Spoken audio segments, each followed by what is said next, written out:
जिंदगी में कई बार ऐसे भी मोड़ आ जाते हैं जिन्हें न चाहते हुए भी अपनाना ही पड़ता है और कई बार तो वो मोड़ काफी दुखदाई भी साबित होते हैं। ये कहानी भी कुछ इसी तरह का है, जो एक ऐसी लड़की की है जो बचपन से ही अनाथ है और उसके भी कुछ सपने हैं और कुछ ऐसे अतीत हैं जिससे बचने के लिए वो शहर के एक बहुत ही बड़े बिजनेसमैन से समझौते की शादी करने पर मजबूर हो जाती है। लेकिन फिर भी उसे अंदर ही अंदर एक डर सा बना रहता है कि आखिर उसका इन दुनिया में क्या होगा। अपने अतीत को लेकर वो काफी परेशान रहती है, लेकिन कहते हैं न कि अतीत इंसान का पीछा कभी नहीं छोड़ती और एक न एक दिन वो सबके सामने आ ही जाती है। क्या होगा जब उसका अतीत उसके पति के सामने आएगा? क्या वो भविष्य में पति के सामने आने वाले सच्चाइयों का सामना कर पाएगी? क्या उसका पति उसके अतीत के बारे में जानने के बाद उसे अपना पाएगा? जानने के लिए कहानी के सभी भागों को जरूर देखें।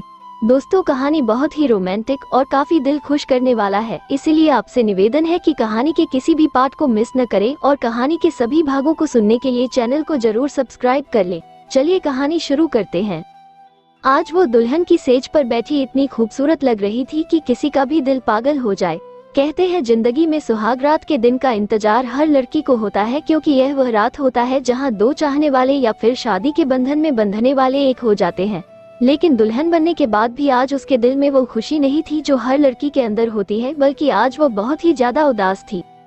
उसने कमरे के बाहर देखा जहां बड़ा सा आंगन था जिसमें खूब सारे फूल लगे थे जो बहुत ही खूबसूरत लग रहे थे। उस आंगन में एक झूला भी था जो आंगन के बीचों बीच था। ये सब देखकर तान्या बहुत खुश हुई। वो अपने कपड़ों को बदलकर आंगन में चली गई और झूले पर बैठकर तारों से भरे आसमान की तरफ देखने लगी और सोचने लगी कि वो पहले किस तरह से हमेशा खुश रहा करती थी। उसके कुछ सपने थे जिसको वो पूरा करना चाहती थी, लेकिन कैसे उसकी जिंदगी उस घटना के बाद एकदम बदल गई और उसे इस समझौते की शादी करनी पड़ी। अपनी बीती बातों को याद करते हुए उसकी आंखों से आंसू निकल पड़े। वो एक टक चांद को देखती रही और बीती बातों को याद करते करते वो वही उस झूले पर सो गई। सुबह हो गई। संजय अपने ऑफिस जाने के लिए तैयार हो चुका था। वो जाते समय जब आंगन के सामने से गुजरा तो उसने सोती हुई तान्या को देखा। वो सोती हुई बेहद खूबसूरत लग रही थी। संजय उसे देखता ही रह गया। तब उसे याद आया कि उसकी तो शादी हो गई है। अगर वो उसे ना देखता तो वो तो भूल ही गया था कि उसकी शादी हो चुकी है। उसने अपने बढ़ते कदमों को रोक लिया और अपने ऑफिस के लिए निकल गया। जब तान्या उठी तो उसने देखा कि वो काफी देर तक सोती रह गई थी। वो फ्रेश होकर किचन में गई और अपने लिए नाश्ता बनाया और नाश्ता करने के बाद वो अपने रूम में चली गई। पूरा दिन आज उसका फूलों की देखभाल करने और घर की सफाई करने में बीत गया। देखते देखते रात हो गई। वो खाना बना के संजय का इंतजार करने लगी। लगभग 2 घंटे के बाद दरवाजे के खुलने की आवाज आई। तान्या दरवाजे की तरफ बढ़ी पर हंसने की आवाज सुन के वह रुक गई। तभी संजय सामने दिखा और उसके साथ थी एक लड़की जिसकी कमर को संजय ने एक हाथ से पकड़ रखा था।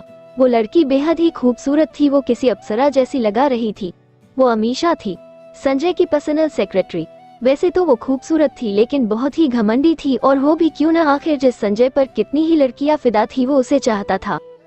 अमीशा ने तान्या को देखा और हंसी उड़ाते हुए बोली, ये क्या संजय, देखो तो जरा, तुम्हारी बीवी तुम्हारे लिए खाना बनाकर तुम्हारा इंतजार कर रही है।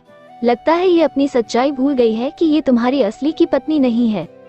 वो तान्या की तरफ बढ़ी और उसकी आंखों में देखते हुए बोली, अपनी औकात मत भूलना। अपनी खूबसूरती का फायदा उठाने की कोशिश भी मत करना। संजय सिर्फ मेरा है, सिर्फ मेरा, समझी? आइंदा संजय के करीब आने की कोशिश भी मत करना। फिर वो संजय के पास गई और बोली, संजय, आज से तुम एक मेड रख लो जो तुम्हारे लिए खाना बना देगी। कल मैं एक मेड को भेज दूंगी।